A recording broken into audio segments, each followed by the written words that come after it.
গুচ্ছভুক্ত ২৪টি বিশ্ববিদ্যালয় ২০২৩-২৪ শিক্ষাবর্ষে স্নাতক প্রথম বর্ষে ভর্তি পরীক্ষা আগামী ২৭ এপ্রিল শুরু হবে। বিজ্ঞান, মানবিক ও ব্যবসায় শিক্ষা এই ৩ ইউনিটে পর্যায়ক্রমে ভর্তি পরীক্ষা শেষ হবে আগামী ১১ মে। এই ২৪টি বিশ্ববিদ্যালয়ের আসন সংখ্যা প্রায় ২১,০০০। এসব আসনের বিপরীতে এবার আবেদন জমা পড়েছে ৩,০৫,৩৪৬টি। সেই হিসাবে ভর্তির জন্য আসন প্রতি লড়বে ১৫ জন শিক্ষার্থী।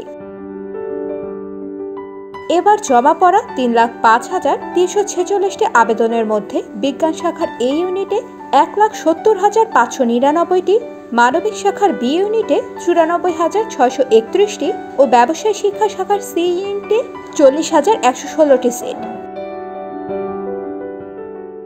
আগামী ২৭ এপ্রিল শনিবার এই ইউনিট অর্থাৎ বিজ্ঞান বিভাগ, ৩ মে শুক্রবার বি ইউনিট মানবিক বিভাগ এবং ১০ মে শুক্রবার সি ইউনিট বাণিজ্য বিভাগের ভর্তি পরীক্ষা অনুষ্ঠিত হবে। এই ইউনিটের ভর্তি পরীক্ষা দুপুর ১২টা থেকে ১টা এবং অন্য ২ ইউনিটের ভর্তি পরীক্ষা বেলা ১১টা থেকে ১২টা পর্যন্ত অনুষ্ঠিত হবে।